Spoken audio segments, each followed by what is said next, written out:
اعوذ باللہ من الشیطان الرجیم بسم اللہ الرحمن الرحیم والصلاۃ والسلام علیک یا رسول اللہ اما بعد، جیسا کہ میں حضور پاک صلی اللہ علیہ وآلہ وصحبہ وبارک وسلم صلی علیہ کی سیرت مبارک کو بیان کرنے کی کوشش کر رہا ہوں۔ تو آج کے میرے ٹاپک میں اللہ کے رسول کی مختلف قبائل اور افراد کو اجتماعی اور انفرادی طور پر جو اسلام کی دعوت پیش کی گئی اس کے سلسلے میں ہے۔ ذی قعدہ 10 نبوت اواخر جون یا اوائل جولائی 619 عیسوی میں رسول اللہ صلی اللہ علیہ وسلم طائف سے مکہ تشریف لائے اور یہاں افراد اور قبائل کو پھر سے اسلام کی دعوت دینی شروع کی۔ چونکہ موسم حج قریب تھا، اس لیے فریضہ حج کی ادائیگی کے لیے دور و نزدیک ہر جگہ سے پیدل اور سواروں کی آمد شروع ہو چکی تھی۔ رسول اللہ صلی اللہ علیہ وسلم نے اس موقع کو غنیمت سمجھا اور ایک قبیلے کے پاس جا کر اسے اسلام کی دعوت دی، جیسا کہ نبوت کے چوتھے سال سے آپ صلی اللہ علیہ وسلم کا معمول تھا۔ امام ظاہری رحمۃ اللہ علیہ فرماتے ہیں کہ جن قبائل کے پاس رسول اللہ صلی اللہ علیہ وسلم تشریف لے کے اور انہیں اسلام کی دعوت دیتے ہوئے اپنے آپ کو ان پر پیش کیا، ان میں سے حسب ذیل قبیلوں کے نام ہمیں بتائی دیتے ہیں: بنو عامر بن صعصہ، محارب بن خصفہ، فزارہ، غسان، مرہ، حنیفہ، سلیم، عبس، بنو نصر، بنو البقاء، کلب، حارث بن قعب، عزرہ، حزارمہ، لیکن ان میں سے کسی نے بھی اسلام قبول نہ کیا۔ واضح ہے کہ امام ظاہری رضی اللہ تعالیٰ عنہ کے ذکر کردہ ان سارے قبائل پر ایک ہی سال یا ایک ہی موسم حج میں اسلام پیش نہیں کیا گیا تھا، بلکہ نبوت کے چوتھے سال سے ہجرت سے پہلے کے آخری حج موسم تک 10 سالہ مدت کے دوران پیش کیا گیا تھا۔ ابن اسحاق رحمۃ اللہ علیہ نے بعض قبائل پر اسلام کی پیشی اور ان کے جواب کی کیفیت بھی ذکر کی ہے۔ ذیل میں مختصر طور پر ان کو بیان کیے دیتا ہوں۔ نمبر 1، بنو کلب۔ نبی صلی اللہ علیہ وسلم اس قبیلے کے شاخ بنی عبداللہ کے پاس تشریف لے گئے، انہیں اللہ کی طرف بلایا اور اپنے آپ کو ان پر پیش کیا۔ باتوں باتوں میں یہ بھی فرمایا کہ بنو عبداللہ، اللہ نے تمہارے جد اعلیٰ کا نام بہت اچھا رکھا تھا، لیکن اس قبیلے نے آپ کی دعوت قبول نہ کی۔ نمبر 2، بنو حنیفہ۔ آپ صلی اللہ علیہ وسلم ان کے ڈیرے پر تشریف لے گئے، انہیں اللہ کی طرف بلایا اور اپنے آپ کو ان پر پیش کیا، لیکن ان کے جیسا برا جواب اہل عرب میں سے کسی نے بھی نہ دیا۔ نمبر 3، عامر بن صعصہ۔ انہیں بھی آپ صلی اللہ علیہ وسلم نے اللہ کی طرف دعوت دی اور اپنے آپ کو ان پر پیش کیا۔ جواب میں ان کے ایک آدمی بحیرہ بن فراس نے کہا، خدا کی قسم، اگر میں قریش کے اس جوان کو لے لوں تو اس کے ذریعے پورے عرب کو کھا جاؤں گا۔ پھر اس نے دریافت کیا کہ اچھا یہ بتائیے، اگر ہم آپ صلی اللہ علیہ وسلم سے آپ صلی اللہ علیہ وسلم کی اس دین پر بیعت کر لیں، پھر اللہ آپ کو مخالفین پر غلبہ عطا فرمائے، تو کیا آپ صلی اللہ علیہ وسلم کے بعد زمانہ کار ہمارے ہاتھ میں ہوگی؟ آپ صلی اللہ علیہ وسلم نے فرمایا، زمانہ کار تو اللہ کے ہاتھ میں ہے، وہ جہاں چاہے گا رکھے گا۔ اس پر اس شخص نے کہا، خوب، آپ صلی اللہ علیہ وسلم کی حفاظت ہمارا سینہ اہل عرب کے نشانے پر ہے، لیکن جب اللہ آپ صلی اللہ علیہ وسلم کو غلبہ عطا فرمائے تو زمامِ کار کسی اور کے ہاتھ میں ہو، ہمیں آپ صلی اللہ علیہ وسلم کے دین کی ضرورت نہیں۔ غرض انہوں نے انکار کر دیا۔ اس کے بعد جب قبیلہ بنو عامر اپنے علاقے میں واپس گیا تو اپنے ایک بوڑھے آدمی کو جو کبر سنی کے باعث حج میں شریک نہ ہو سکا تھا، سارا ماجرا سنایا اور بتایا کہ ہمارے پاس قبیلہ قریش کے خاندان بنو عبد المطلب کا ایک جوان آیا تھا، جس کا خیال تھا کہ وہ نبی ہے۔ اس نے ہمیں دعوت دی کہ ہم اس کی حفاظت کریں، اس کا ساتھ دیں اور اپنے علاقے میں لے آئیں۔ یہ سن کر اس بڈھے نے دونوں ہاتھوں سے سر تھام لیا اور بولا، اے بنو عامر، کیا اب اس کی تلافی کی کوئی سبیل ہے؟ اور کیا اس از دست رفتہ کو ڈھونڈا جا سکتا ہے؟ اس ذات کی قسم جس کے ہاتھ میں فلاں کی جان ہے، کسی اسماعیلی نے کبھی اس نبوت کا جھوٹا دعویٰ نہیں کیا، یقیناً حق ہے، آخر تمہاری عقل کہاں چلی گئی تھی؟ جس طرح رسول اللہ صلی اللہ علیہ وسلم نے قبائل اور وفود پر اسلام پیش کیا، اسی طرح افراد اور اشخاص کو بھی اسلام کی دعوت دی اور بعض نے اچھا جواب دیا۔ پھر اس موسم حج کے کچھ ہی عرصے بعد کئی افراد نے اسلام قبول کیا۔ میں ان کا مختصر تعارف پیش کیے دیتا ہوں۔ سوید بن ثابت، یہ شاعر تھے، گہری سوجھ بوجھ کے حامل اور یثرب کے باشندے۔ ان کی پختگی، شعر گوئی اور شرف و نسب کی وجہ سے ان کی قوم نے انہیں کامل کا خطاب دے رکھا تھا۔ یہ حج یا عمرہ کے لیے مکہ تشریف لائے۔ رسول اللہ صلی اللہ علیہ وسلم نے انہیں اسلام کی دعوت دی۔ کہنے لگے، غالباً آپ صلی اللہ علیہ وسلم کے پاس جو کچھ ہے وہ ویسا ہی ہے جیسا میرے پاس ہے۔ رسول اللہ صلی اللہ علیہ وسلم نے فرمایا، تمہارے پاس کیا ہے؟ سوینے کا حکمت لقمان۔ آپ صلی اللہ علیہ وسلم نے فرمایا، پیش کرو۔ انہوں نے پیش کیا۔ آپ صلی اللہ علیہ وسلم نے فرمایا، یہ کلام یقیناً اچھا ہے، لیکن میرے پاس جو کچھ ہے وہ اس سے بھی اچھا ہے، وہ قرآن ہے جو اللہ تعالیٰ نے مجھ پر نازل کیا ہے، وہ ہدایت اور نور ہے۔ اس کے بعد رسول اللہ صلی اللہ علیہ وسلم نے قرآن پڑھ کر سنایا، وہ اسلام کی دعوت دی، انہوں نے اسلام قبول کر لیا اور بولے، یہ تو بہت ہی اچھا کلام ہے۔ اس کے بعد وہ مدینہ پلٹ کر آئے ہی تھے کہ جنگ وعاص چھڑ گئی، اسی میں وہ شہید کر دیے گئے۔ انہوں نے 11 نبی کے آغاز میں اسلام قبول کیا تھا۔ ایاس بن معاذ یہ بھی یثرب کے باشندے تھے اور نوخیز جوان۔ 11 نبوت میں جنگ معاذ سے کچھ پہلے اوس کا ایک وفد خزرج کے خلاف قریش سے حلف و تعاون کی تلاش میں مکہ آیا تھا۔ آپ اسی کے ہمراہ تشریف لائے تھے۔ اس وقت یثرب میں ان دونوں قبیلوں کے درمیان عداوت کی آگ بھڑک رہی تھی اور اوس کی تعداد خزرج سے کم تھی۔ رسول اللہ صلی اللہ علیہ وسلم کو وفد کی آمد کا علم ہوا تو آپ صلی اللہ علیہ وسلم ان کے پاس تشریف لے گئے اور ان کے درمیان بیٹھ کر یوں خطاب فرمایا: آپ لوگ جس مقصد کے لیے تشریف لائے ہیں، کیا اس سے بہتر چیز قبول کر سکتے ہیں؟ ان سب نے کہا: وہ کیا چیز ہے؟ آپ صلی اللہ علیہ وسلم نے فرمایا: میں اللہ کا رسول ہوں۔ اللہ نے مجھے اپنے بندوں کے پاس اس بات کی دعوت دینے کے لیے بھیجا ہے وہ اللہ کی عبادت کریں اور اس کے ساتھ کسی کو شریک نہ کریں۔ اللہ نے مجھ پر کتاب بھی اتاری ہے۔ پھر آپ صلی اللہ علیہ وسلم نے اسلام کا ذکر کیا اور قرآن کی تلاوت فرمائی۔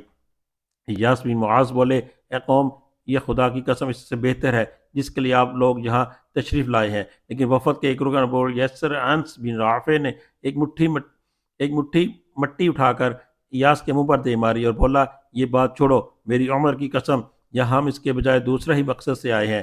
یاس نے خاموشی اختیار کر لی اور رسول اللہ صلی اللہ علیہ وسلم بھی اٹھ گئے۔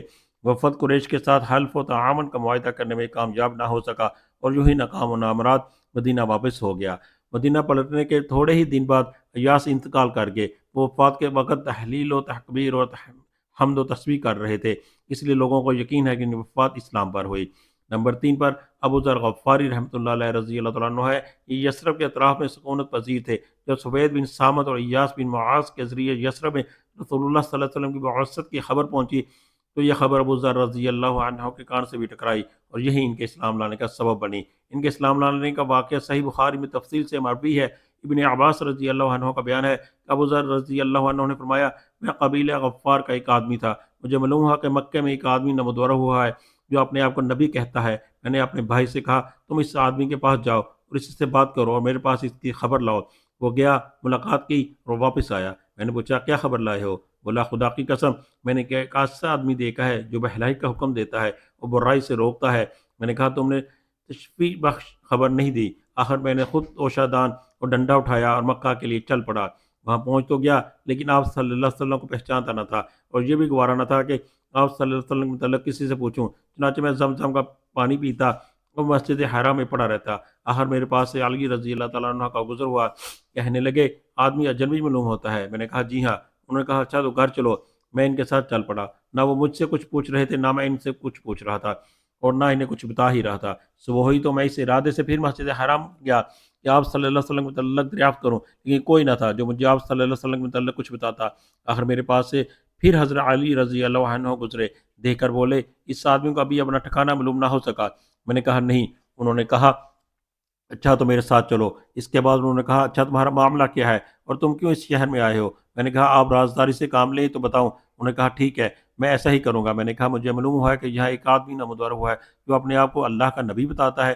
میں نے اپنے بھائی کو بھیجا کہ وہ بات کر کے آئے مگر اس نے پلٹ کر کوئی تشفیع بخش بات نہ بتلائی، اس لیے میں نے سوچا کہ خود ہی ملاقات کر لوں۔ حضرت علی رضی اللہ عنہ نے کہا: بھائی، تم اس صحیح جگہ پہنچے۔ دیکھو میرا رخ انہی کی طرف ہے، جہاں میں گھسوں وہاں تم بھی گھس جانا، اور ہاں، اگر میں کسی ایسے شخص کو دیکھوں گا جس سے تمہارا لیے خطرہ ہے تو دیوار کی طرف اس طرح جا رہوں گا گویا اپنا جوتا ٹھیک کر رہا ہوں، لیکن تم راستے چلتے رہنا۔ اس کے بعد حضرت علی رضی اللہ عنہ روانہ ہوئے اور میں بھی ان کے ساتھ ساتھ چل پڑا جہاں تک کہ وہ اندر داخل ہوئے اور میں بھی ان کے ساتھ نبی صلی اللہ علیہ وسلم کے پاس داخل ہوا اور عرض پرداز ہوا کہ آپ صلی اللہ علیہ وسلم مجھ پر اسلام پیش کریں۔ آپ صلی اللہ علیہ وسلم اسلام پیش کیا اور میں وہی مسلمان ہو گیا۔ اس کے بعد آپ صلی اللہ علیہ وسلم نے مجھ سے فرمایا: اے ابو ذر، اس معاملے کو پس پردہ رکھو اور اپنے علاقے میں واپس چلے جاؤ۔ جب ہمارے ظہور کی خبر ملے تو آ جانا۔ میں نے کہا: اس ذات کی قسم جس نے آپ صلی اللہ علیہ وسلم کا حق کے ساتھ مبعوث فرمایا ہے، میں تو ان کے درمیان ببانگ دہل اس کا اعلان کروں گا۔ اس کے بعد میں مسجد حرام آیا۔ قریش موجود تھے۔ میں نے کہا: قریش کے لوگوں، اشہد ان لا الہ الا اللہ واشہد ان محمدا عبدہ ورسولہ، میں شہادت دیتا ہوں کہ اللہ کے سوا کوئی معبود نہیں اور میں شہادت دیتا ہوں کہ محمد صلی اللہ علیہ وسلم اللہ کے بندے اور رسول ہیں۔ لوگوں نے کہا: اٹھو، اس بے دین کی خبر لو۔ لوگ اٹھ پڑے اور مجھے اس قدر مارا گیا کہ مر جاؤں، لیکن حضرت عباس رضی اللہ عنہ نے مجھے بچایا۔ انہوں نے مجھے جھک کر دیکھا، پھر قریش کی طرف پلٹ کر بولے: تمہاری بربادی ہو، تم لوگ غفار کے ایک آدمی کو مار دے رہے ہو، حالانکہ تمہاری تجارت گاہ اور گزرگاہ غفار ہی سے ہو کر جاتی ہے۔ اس پر لوگ مجھے چھوڑ کر ہٹ گئے۔ دوسرے دن صبح ہوئی تو میں پھر وہیں گیا اور جو کچھ کل کہا تھا آج پھر کہا۔ لوگوں نے پھر کہا اٹھو اس بے دین کی خبر لو۔ اس کے بعد پھر میرے ساتھ وہی ہوا جو کل ہو چکا تھا، اور آج بھی حضرت عباس رضی اللہ عنہ نے ہی مجھے بچایا۔ وہ مجھ پر جھکے پھر ویسی ہی بات کہی جیسی کل کہی تھی۔ نمبر 4 پہ طفیل بن عامر دوسی، یہ شریف انسان، شاعر، سوجھ بوجھ کے مالک اور قبیلہ دوس کے سردار تھے۔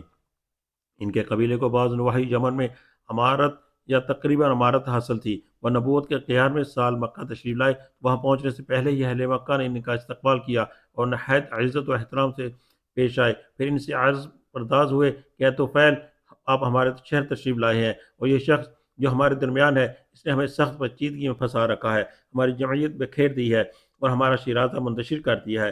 اس کی بات جادو کا سا اثر رکھتی ہے کہ آدمی اس کے باپ کے درمیان، آدمی اور اس کے بھائی کے درمیان، اور آدمی اور اس کی بیوی کے درمیان فرقہ ڈال دیتی ہے۔ ہمیں ڈر لگتا ہے کہ جس افتاد سے ہم دو چار ہیں کہیں وہ آپ پر اور آپ کی قوم پر بھی نہ پڑے، لہٰذا آپ اس سے ہرگز گفتگو نہ کریں اور اس کی کوئی چیز نہ سنیں۔ حضرت عفیر رضی اللہ عنہ کا ارشاد ہے کہ یہ لوگ مجھے برابر اسی طرح کی باتیں سمجھاتے رہے، جہاں تک کہ میں نے تہیہ کر لیا کہ نہ آپ صلی اللہ علیہ وسلم کی کوئی چیز سنوں گا، نہ آپ صلی اللہ علیہ وسلم سے بات چیت کروں گا۔ حتیٰ کہ جب میں صبح کو مسجد حرام گیا تو کان میں روئی ٹھونس رکھی تھی کہ مبادا آپ صلی اللہ علیہ وسلم کی کوئی بات میرے کان میں نہ پڑ جائے، لیکن اللہ کو منظور تھا کہ آپ صلی اللہ علیہ وسلم کی بعض باتیں مجھے سنا ہی دی۔ چنانچہ میں نے بڑا عمدہ کلام سنا، پھر میں نے اپنے جی میں کہا، ہائے مجھ پر میری ماں کی آہ و فغاں، میں تو باخدا ایک سوجھ بوجھ رکھنے والا شاعر آدمی ہوں، مجھ پر بھلا برا چھپا نہیں رہ سکتا، پھر کیوں نہ میں اس شخص کی بات سنوں، اگر اچھی ہوئی تو قبول کر لوں گا، بری ہوئی تو چھوڑ دوں گا۔ یہ سوچ کر میں رک گیا، اور جب آپ صلی اللہ علیہ وسلم گھر پلٹے تو میں بھی پیچھے ہو لیا۔ آپ صلی اللہ علیہ وسلم اندر داخل ہوئے تو میں بھی داخل ہو گیا، اور آپ صلی اللہ علیہ وسلم کو اپنی آمد کا واقعہ اور لوگوں کے خلاف خوف دلانے کی کیفیت، پھر کان میں روئی ٹھونسنے اور اس کے باوجود آپ صلی اللہ علیہ وسلم کی بعض باتیں سن لینے کی تفصیلات بتائیں۔ پھر عرض کیا، آپ صلی اللہ علیہ وسلم اپنی بات پیش کیجئے۔ آپ صلی اللہ علیہ وسلم نے مجھ پر اسلام پیش کیا اور قرآن کی تلاوت فرمائی۔ خدا گواہ ہے میں نے اس سے عمدہ قول اور اس سے زیادہ انصاف کی بات کبھی نہ سنی تھی۔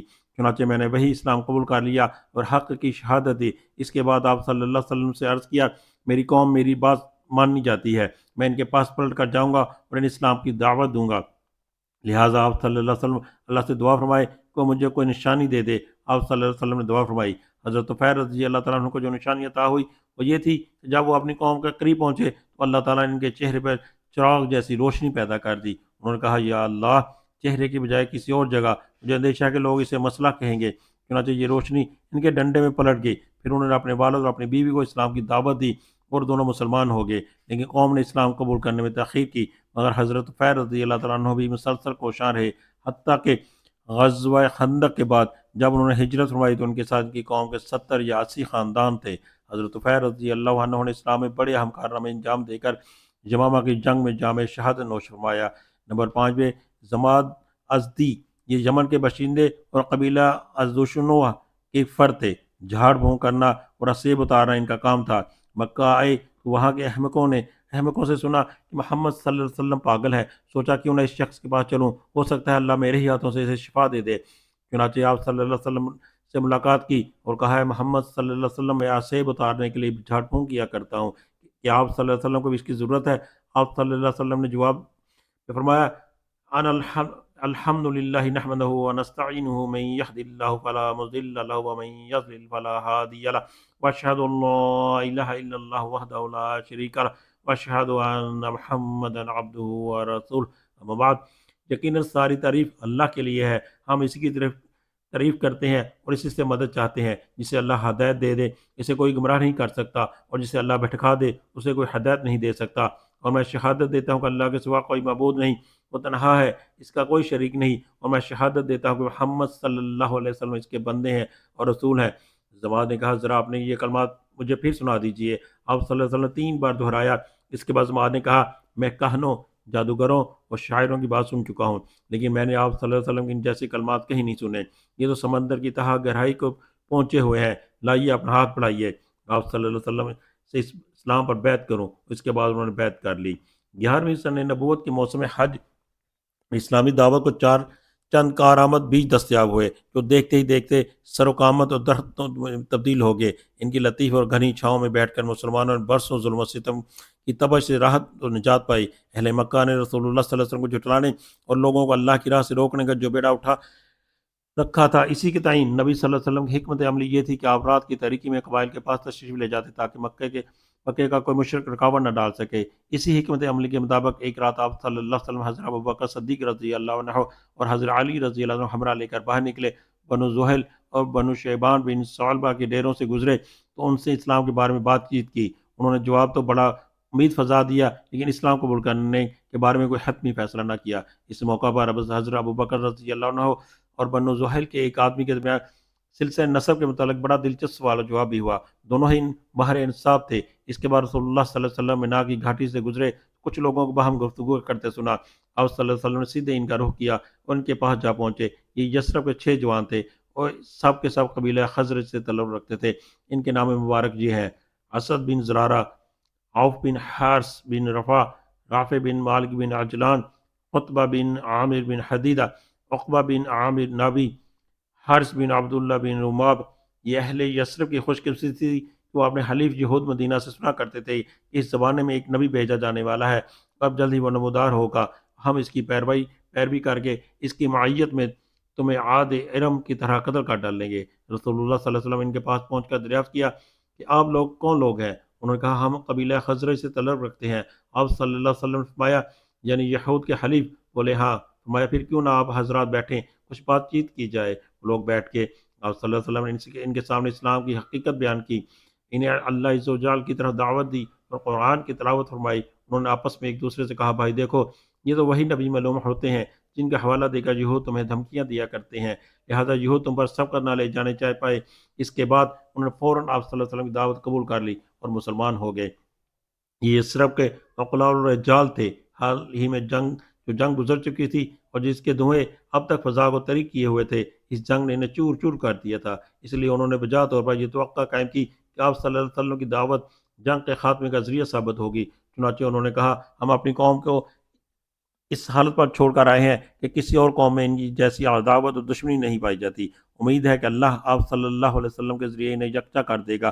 ہم وہاں جا کر لوگوں کو آپ صلی اللہ علیہ وسلم کے مقصد کی طرف بلائیں گے اور یہ دین جو ہم نے خود قبول کر لیا ہے ان پر بھی پیش کریں گے۔ اور اگر اللہ نے آپ صلی اللہ علیہ وسلم پر ان کو یکجا کر دیا تو پھر آپ سے بڑھ کر کوئی اور معزز نہ ہوگا۔ اس کے بعد جب یہ لوگ مدینہ واپس ہوئے تو اپنے ساتھ اسلام کا پیغام بھی لے گئے۔ چنانچہ وہاں گھر گھر رسول اللہ صلی اللہ علیہ وسلم کا چرچا پھیل گیا۔ اسی سال شوال 11 نبوت میں رسول اللہ صلی اللہ علیہ وسلم نے حضرت عائشہ صدیقہ رضی اللہ تعالیٰ عنہ سے نکاح فرمایا۔